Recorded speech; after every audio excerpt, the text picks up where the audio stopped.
receiving 10 points.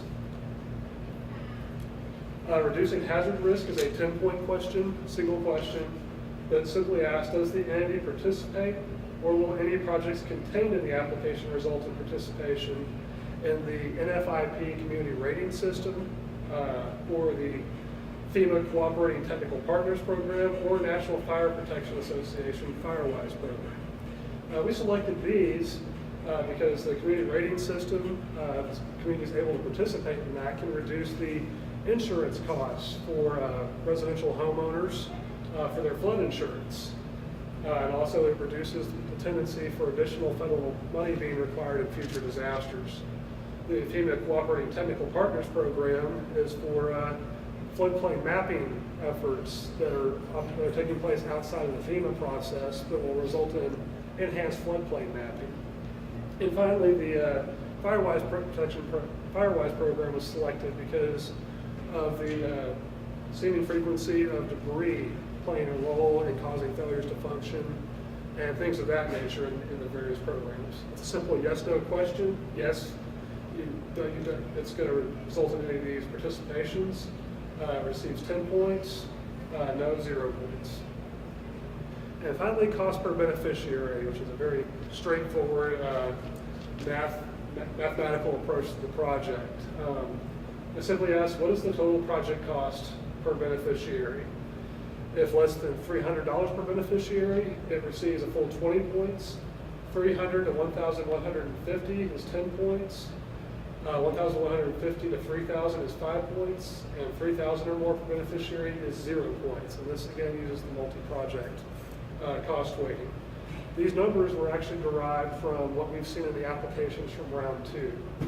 We looked at the median for what we were seeing come in, as well as the standard deviation, and used that to develop our estimations for the appropriate breaks.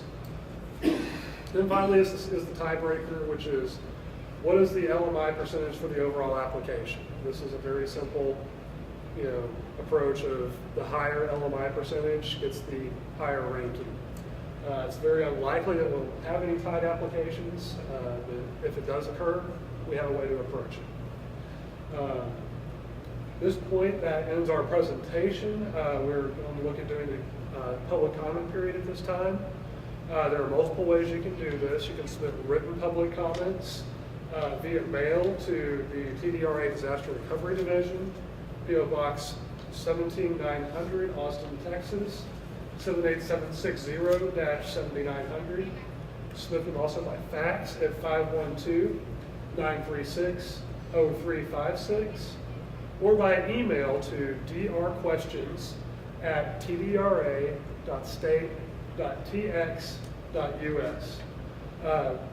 We did have a small change to the action plan amendment that altered how the housing distribution was done. As a result, the comment period has been extended from November 22nd to November 29th to allow additional time for folks to comment.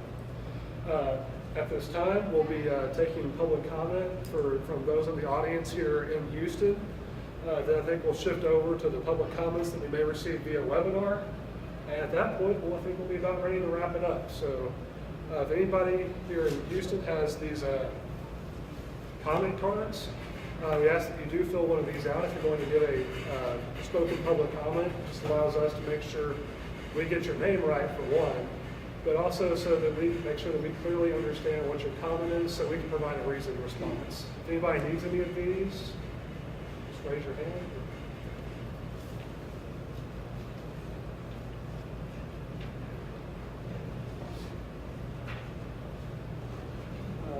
If you're ready to give any comments, we ask that you simply stand up. I know we're on the webinar right now, so try to state your name clearly and who you represent, and make your comment or ask a question. This comment was regarding Galveston being very interested in this program and the desire to submit applications, and a interest in emphasizing how Galveston was the epicenter of the Hurricane Ike impact. Do we have any other questions? These funds seem to be directed primarily at drainage issues. Can they be used to complete or supplement projects that were funded in earlier rounds? The answer to that is yes, these funds can be used, provided that it will result in additional beneficiaries, or it will result in a more hardened facility, something like that, where it's moving beyond what the original project was. For example, if you're working on a drainage system that was going to result in a 25% increase in drainage capacity, and you'd like to use these funds to, again, just apply with that project, but look to increase it to 30 or 40% increase in drainage capacity, something like that would work, yes. You process, for example, a round two project that we would maybe want to combine with this possible project. Would we review that project application that was previously submitted?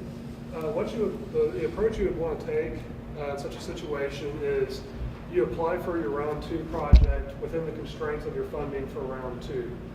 For example, you have a $25 million drainage project that you want to do, but you have $20 million available for round two.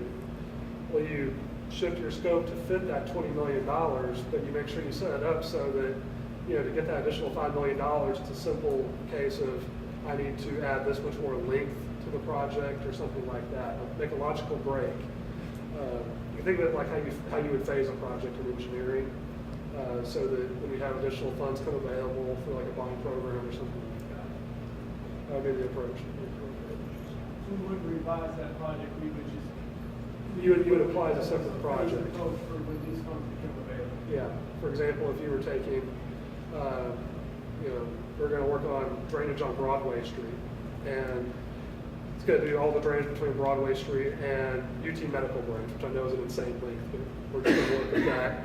And then you say, okay, well, we only have this much money, so we're going to do 61st Street to 19th Street, and then with the round two funds, and then we'll do a separate project for 19th Street to UT Medical Branch, something like that.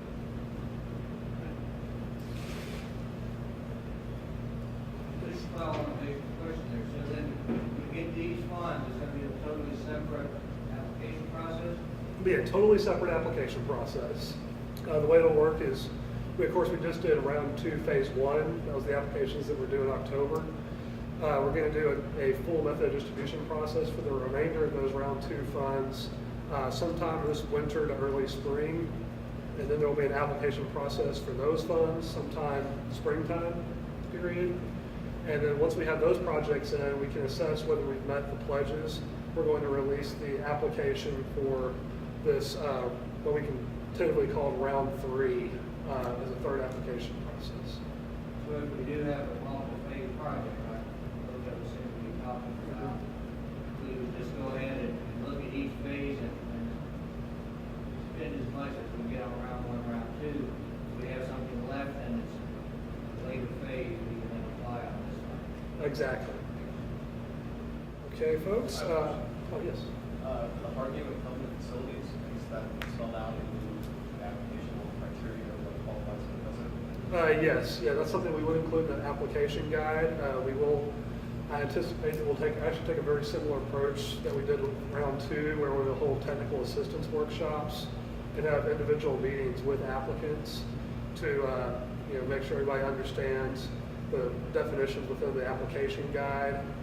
Make sure that you're able to put your best foot forward on the application.